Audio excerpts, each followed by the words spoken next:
I was smashing it, making millions, and blowing it all. I was buying my friends' shit. I was buying friendships by buying my friends' shit. Yeah. I was blowing it on cars and lifestyle, and I just kept moving on up. And you know what I didn't do? I didn't pay my taxes. What I didn't do is invest. Yeah.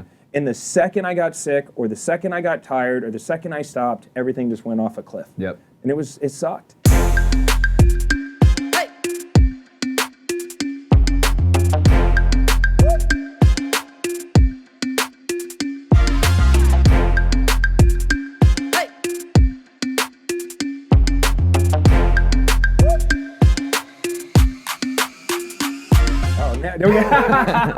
You missed it. All right, are you ready? 1, 2, 3. All right, dude. Well, thank you very much for joining me here on the Science of Flipping podcast. We are in your studio. We are right here in your office. And I flew all the way out to Miami just to give you a bro hug and rock out this podcast. I love that. Partially true. Right. But you and I are actually speaking at the Scale and Skip event here coming up for our boy 𝐁𝐂𝐂𝐿. Yep. And if you guys don't know who this young gentleman is right here, this is the clever investor himself, Mr. Cody Sperber, a good buddy of mine, dude. I appreciate you being here. Yeah, dude. No, course. Love your podcast. Appreciate being here. Yeah. And love talking and teaching people to have some financial literacy. I think that's the game right now. I think we gotta you gotta get into the real estate business so you can get out of business. Just get out of all of it. And we were talking, so here's the deal. Let me give you let me gas this guy up for everybody. Been doing this for almost 20 years, wholesaling, flipping, buying rentals. You've been educating for a decade or so. I would argue one of the top investors, one of the top educators out there for the last 10 plus years, going into 20 as an investor. And so when this guy talks, I want you guys to really pay attention, because him and I were broing out for the past hour or so about a subject I'm super passionate about. So we are totally scratching the game plan, and we're going to go into this subject, right? And so it is about Airbnbs, and I think, and I know that is the future of where my business is going to be heading. Yeah. You're already, 7 months, almost a year ahead of me, and you're going aggressive. And so I want them to know what you're doing, how you're doing it, why that model makes more sense than flipping, developing, wholesaling. Yeah. And I will tell you this, before everyone gets scared and says, oh, I'm broke, I'm just starting, you don't need your own cash for any of it. Flipping, developing, Airbnbs, between myself or Cody, we could show you how to raise capital, where to find the right money resources, but let's dive into what you're doing, bro. This is exciting. I love what you're doing with Airbnb. So let's jump into it. It's the great rent multiplier. Yeah. When you really just look at it, I mean, who doesn't want to own a hotel? Just everybody. It's like, what a cool business. And it's the ultimate luxury real estate investor lifestyle business, because let's imagine that you have this portfolio of regular Airbnbs. That's just a cash flow play. And for me, I'm going to buy 100 more this year, just in Phoenix. Yeah. Okay, and these are all $300,000 to $500,000 houses. These rent really, really well on Airbnb. Yeah. They're very affordable for people. They make, on average, $6,000 to $8,000 a month. Crazy. Right. So it's like normal rent on a house like that would be like $2,000 a month, maybe. Or $3,000. Maybe $2,500, Yeah. $3,000. But this is like $6,000, $7,000, $8,000. Consistently, and and every Airbnb, when we do our analysis, we only expect it to be rented 60% of the time. Really? Now, on average, we're getting about 75 to 80% occupancy rates if you market it right, good pictures, and really put it out on all the good websites, and you have good reviews, and it gets easier over time. Like the first year, you get the portfolio going, it's a little tougher. Like so anything. You don't have reviews. Yeah. You're getting the systems going. But once you get reviews, it's just like the occupancy rate goes up and things start cranking. Let me ask you 2 quick questions, because I know I want to know, and then I know everyone's going to want to know. How are you analyzing it? Are you using a product that I have now found called AirDNA? Is that a way? I think that's a way. Yeah, that's a way. I also have expert team members that are helping with this. In the market. So and we'll get to that. I think management is a conversation. That's right. Right? And so, but what I was getting at is, imagine you have this portfolio of like regular houses that are Airbnb-ing, right? But then every once in a while you bought a luxury one. Maybe the first year you only buy one or none, and then the second year you buy one, and then the third year you buy 4, and then the next year you buy 8. And I'm talking about like $1, $2, $3 million houses in primo locations around the world. Where now, 6, 7 years from now, you put in all this work raising money and buying, renovating, furnishing, managing, theming, doing all this stuff. But 6, 7 years from now, you're free. And you're not like sort of free. You get to go to your own properties and all these best locations. And think about how many favors people are going to owe you when you're like, just stay at one of my spots. I have 100 of them. Right. Pick whatever you want. Oh, it's your birthday. You're a high-powered individual. I'm trying to break into your circle. Why don't you stay at my Hawaii villa? Yeah. Right now, all of a sudden, you got a little weight to push around. And so I have a friend named Stephen Petoskey out of Canada. He was the first one to build a really massive luxury Airbnb portfolio. He has over 53 million dollar houses. Dang. And this is his side hustle business. This isn't even his main business. Him and a bunch of Canadians pitched in money. They bought the first one. They all said, wow, that was a great experience. Let's do it again. Yeah. And it started making money. And these things, they way more than pay for themselves. Of course. So the business model is, for us, I don't do Airbnb arbitrage. Some people teach arbitrage where it's like you rent a spot and then you re-Airbnb it. That's right. Right? I'm not doing that because I want to own the real estate. That's right. So do I. I'm trying to build wealth. I want the tax benefits. I want the control. I want all of it. This is, I mean, at the end of the day, the reason why we're doing this podcast is I want people to realize the transactional business is beautiful, but that's not it's a means to an end. The end being the wealth. Controlling real estate, being able to bring in income, have depreciation, have tax write-offs. That's how the rich become richer, and then to find the loopholes that make it even more beneficial, like flooring, I just found out, right? I didn't even know that. You can write off flooring. That's right. So I would encourage all of you, if you are going to get into the space of Airbnb, own the real estate. Don't do the arbitrage thing. It works. I know people that do it. Own the real estate. Own the real estate, and here's what's cool. You might be sitting there thinking, like, I don't have money to go buy an Airbnb or buy a rental property. My mentor used to always tell me, Cody, you're never going to have a money problem in this business. You only have a creativity problem. And for me, when I think about when we started getting an Airbnb, I'm like, how do I raise enough capital to build this portfolio without having to come out of pocket with my own cash? Right? And so luxury, it's really easy. It's actually easier the more expensive the property is.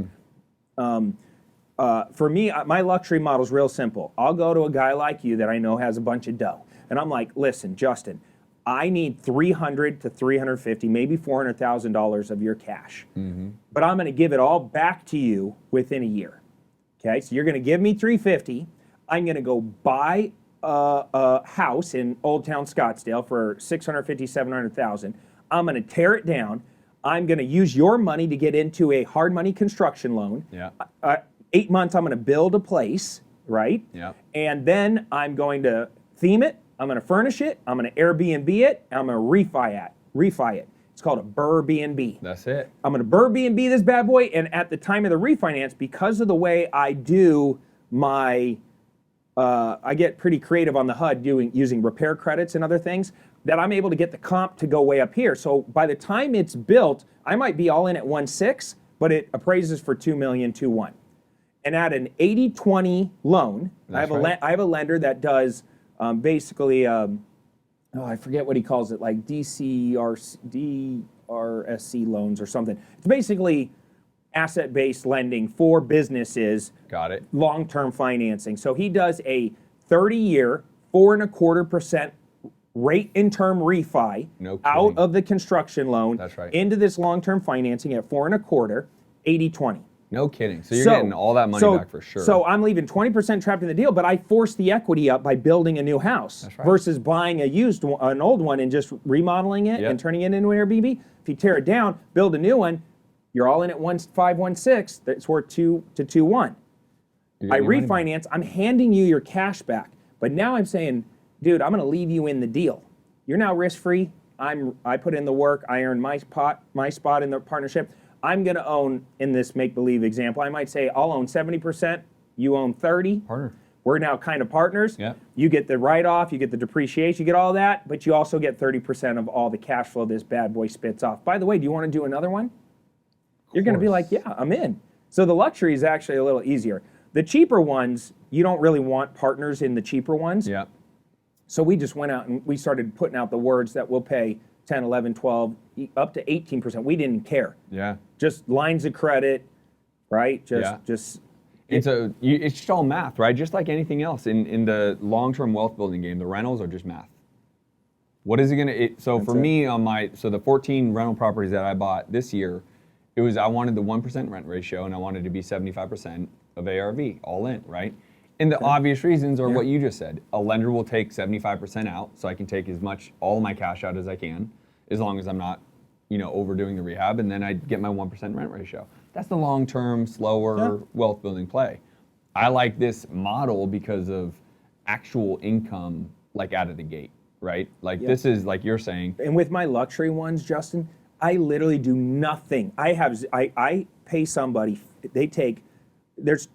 I got them down to 15%, but it's industry standards, 20 to 25% for somebody to come in and property manage it for you. Yep. They handle all the guest turnover, they handle all the cleaning, they handle the repairs, they handle the listings, the pictures, all of it.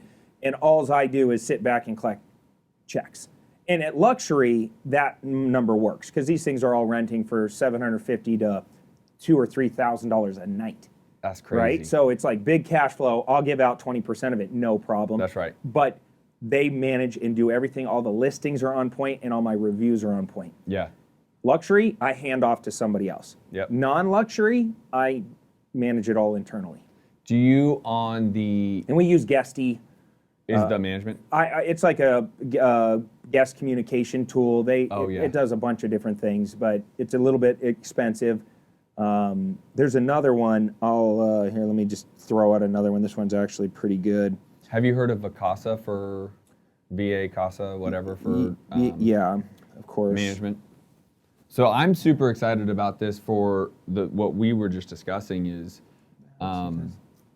The actual income and wealth and depreciation that you get on the onset. So if you guys are out there and you guys are wholesalers, what I would tell you is you need to be finding individuals like myself, Sperber, and anyone else that's looking to buy this type of rental. I would go and research these, right? This is where 𝐅 came to mind is you go get an account at 𝐅, I think it's like $20 a month, and you go look at all the other properties that are Airbnbs and contact those people, such as Cody, or when I get my first one, it'll be me, and say, hey, do you want another one? Right? Like as a wholesaler, you need to be knowing this model so that you can sell it to me or to Sperber, right? Like you want to know how to think about these properties in the same way. Now, most people don't understand what Cody understands, which is he could scrape the property and then build up. He'd be able to pay more than I'd be able to pay. So if I wasn't going to do that, I wouldn't be able to pay as much as him because he's creating so much more on the back end of it. He'll get the value to 2.21, where I might have to be stuck at 1.6, right? Because he's building new. And you'd leave money trapped in the deal. And I'd leave money trapped in the deal, and I'd probably buy too low because I was scared of leaving money trapped in the deal. I might not get the deal, and Sperber will get that deal all day. Yeah. So you have to think like us if you're going to be a good wholesaler, and then transition out of the wholesale space, keep your checks coming in, so you can start buying these type of models. And Cody just says he raises money, I raise money. I have private money literally sitting on the side right now that are saying, I have money, Justin. Just let us know when you want to borrow and whatever. Raising money is all about your network, right? And the more you're in these networks and you're more at, you have a 𝐓𝐒𝐅 Summit coming up, right, in April. So excited to announce that. We can talk about that and make sure people are going to the 𝐓𝐿VR Summit. It's right. No, it's in Vegas, right? Vegas. In Vegas. Yeah. By the way, April 22nd, 23rd, and 24th, if you want to come hang with some of the biggest mentors, speakers, trainers in the world, it's a wealth building conference. It's all about making your money grow, making your money cash flow, multiply, and making your money meta. Yeah. And what I mean by that is the world's changing. Wayne Gretzky has a great quote about, a good hockey player skates to where the puck is, a great hockey player skates to where it's going. Where's the world shifting to right now? I mean, Facebook changed its name to Meta for a reason. The Metaverse is this whole wild frontier full of Dad, bro, do you see my videos that I'm doing? With that? I talk a lot about this. Dude, this is a crazy. big subject. My business partner's cousin was the first one to flip a virtual property for $2.4 million. He bought it for $18,000. So no way. In the real world, you can't do that. You can't flip a virtual piece of real estate. You can't flip a real piece of real estate that fast for 18 grand for 2.4. You don't get that multiple. No, it doesn't happen. But in the Metaverse, it does. And we're not even at the ground floor. We're somewhere in the basement still with this opportunity. Yeah. So people that are catching on now that is like spending hours researching what is an NFT, what is a metaverse? How many metaverses are there? Why is this one different than this one, different than this one? And once I started going down that rabbit hole, I was like, oh my God, this is the coolest opportunity of our generation that we will ever see, because big brands are spending billions and billions of dollars to get into this thing, because when Apple comes out with their glasses and Facebook and Oculus start evolving to the next generation of their stuff, people's meetings, their vacations, their shopping sprees, how they get their groceries. Like, we're at iteration like 0.5 of like, okay, I'm gonna DoorDash something. Well, imagine if you just put your goggles on and every restaurant you've ever wanted was like all around you, and you were like, okay, I'll go there, and you're at the restaurant and you click some buttons and it magically shows up at your door. But you're doing it in the metaverse. It's crazy. Kids playing video games right now, it takes a full generation, but they're all training now to be the most gangster players in the metaverse. The only thing I'll say about that is the people in the metaverse are sitting on a couch in a real piece of property. And that's why I'll never give up the real estate. As much as I'm a crypto investor, as much as I'm a meta, enthusiast, because I haven't bought my first property there yet, there's always gonna be a couch that needs to be sat on to be living in the meta, right? So for me, I'm always going long-term rental in this Airbnb play, right? Because people are always also going to travel. Yeah, you're going to want experiences in the other, and just because I'm flopping, my brain's all ADD right now, but I talked about 𝐓𝐒𝐿. Hospitable is another one for guest management. You start putting VAs with these software tools, and your whole business model is raise money, buy an Airbnb, get the team to rehab it, furnish it. I have people that will come in. We're shopping on like furniture auction websites. Buying cheap furniture, really nice, cheap furniture, getting it shipped out to us.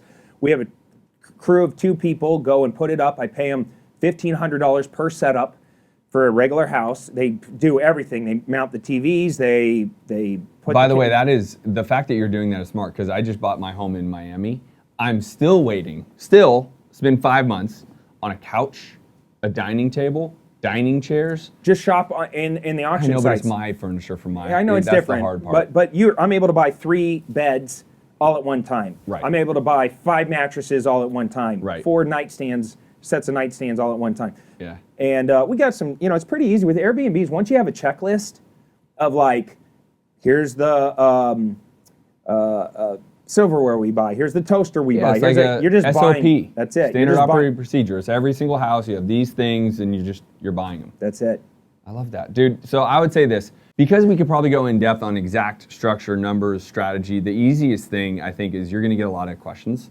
Why don't we point them to your social, and you can take questions on your social? I mean, or wherever you want to point these individuals. I think they should come to 𝐓𝐿 Summit, because I'm bringing TJ Tajani there. He's awesome, Airbnb expert. I'm going to be talking about some Airbnb stuff that we're doing. We're going to be talking a lot about the metaverse shit that we're into. Hit me on any communication. I will make sure you guys can get to 𝐓𝐿 Summit one way or another, because Cody and I just talked about how we can get everyone over there and fill that bad boy up.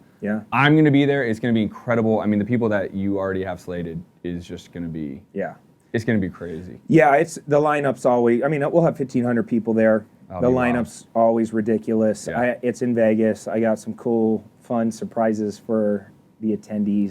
They're going to love it. It's going to be wild. It's, here's the only thing that matters, though, is you are learning about these different ways of creating wealth. You got to make money and make it quickly. Invest it as aggressively as you can, right? And the challenge is most people get stuck making money, and then the second they get it, they're like, oh man, I deserve a nice new car. I deserve a vacation. I deserve an opportunity to just relax and chill for a little bit. And I see so many young people get a little bit of success, make that first 100K, make their first 200, 300K, and they go and buy the nice watch, and they start balling out a little bit, and then everybody on social is like, yo, you're dope, you're awesome, oh, that's your new Range Rover, that's sick. And they get this reinforced feedback loop, and it puts them off on this tangent, and they lose their edge. The best people in this real estate game know how to keep themselves in a painful place, even when they don't have to be there. And when you can control your spending emotions and just shift it to investing, you're going to win this game. Yep. 6, 7, 8, 9, 10 years from now, you're free, dude. You're free. I fucked it all up. I went the wrong direction. I dominated as a wholesaler. I was one of the first biggest guys in Arizona to really scale a wholesale business using technology. First one to use email marketing. First one to use text message marketing. First one in the world to use ringless voicemail marketing in the real estate game. I was smashing it, making millions, and blowing it all. I was buying my friends' shit. I was buying friendships by buying my friends' shit. Yeah. I was blowing it on cars and lifestyle, and I just kept moving on up. And you know what I didn't do? I didn't pay my taxes. What I didn't do is invest. Yeah. And the second I got sick, or the second I got tired, or the second I stopped, everything just went off a cliff. Yep. And it sucked. Yeah. And my mentor just kept smacking me, Sperber, you're fucking this up. You gotta stay in pocket. He drove this piece of crap car. I'm driving around something nice. And he's like, dude, yeah. you'll see. You'll know. He had wisdom. Yeah. And I thought I was young gunner that, what do you know? Right. I make money like it's a faucet. I just turn it on and off. He has wisdom that it comes from experience, right? He also had like $30 million in his self-directed Roth and never sweated about a single thing in his entire life, and paid zero in taxes. Yeah, that's right. Made it all, kept it all, and lived under the radar, and nobody knew he existed. I think there's a bridge though, and we can go on a different topic, but I think there's a bridge between doing what you and I both did and young in the game in our 20s and 30s, spend all the money you're making, versus where we're at now. I'm 40, you're 40? 43. 3, right? I think our mindset is different. So I think there's a bridge between being the asshole that spends all the money you make and then just being a hoarder It's that simple. has, It's simple. lives on It's very... simple. I want a Lamborghini. Okay, that Lamborghini cost me $5,000 a month and 30 grand down to get into a Lamborghini lease. That's right. It's not very expensive to get in a Lamborghini in the bigger picture. Correct. It's about $5,000 a month to carry the lease, because you don't buy a Lamborghini. You lease, you corporate lease a Lamborghini. Yeah. And you put 20, 30, 40 grand down to get into it. Sometimes if it's your first one, you might have to put 60, 70 down. You earn that money from wholesaling and rehabbing houses, right? So you now have this bucket of cash. I go buy the Lamborghini, unless I'm putting that Lamborghini in ads like Cody Sperber, and I'm using it as a marketing tool to raise money or other things. If you're just using it to stunt, that's the dumbest thing you can do. That's right. Instead, flip it. Don't use your earned income to buy the Lamborghini. Take that 40 grand, 60 grand, 80 grand, and the $5,000 a month, and go buy a fourplex, turn it into 4 Airbnbs, rent them each for $350 a night, because they're all cute little one-bedroom studios themed out. And now you do that 4 times, you get 16 doors, all pumping cash out. That more than pays for your $5,000 a month Lamborghini. That's right. And now you deserve the Lamborghini. That's right. It's just a shift. Yep. How do I get it? My assets got to pay for it. If I use my earned income, you're an idiot. Yep. And that's what my mentor kept telling me, and I was like, whatever, I just make money like it's no big deal. And at 44, I would be 15 times ahead of where I am right now if I would have listened to him, because I made tens of millions of dollars and lived a great lifestyle, did not buy as many assets as I should have. 100%. This year was the first year I did it, right? So we have a very similar story. I just now know what I didn't know when I was 30. I figured you can always do that, so now I started. Well, dude, I appreciate you being on this podcast, brother. Great seeing you. I look forward to speaking with you down in San Diego. If you guys are interested in coming to the 𝐓𝐒𝐅 Summit, reach out to either Cody or myself. You can comment anywhere. This is on YouTube. This is on Instagram. This is on iTunes, Spotify, every platform you possibly can think of. If you're not watching this, you need to watch it, because we're in a dope-ass studio right here at the 𝐓𝐿ER Investors office. So make sure you're over at the YouTube channel, subscribe, and I'll see you. I'll give you the link for 𝐓𝐅 Summit. You can put it in the description. Done.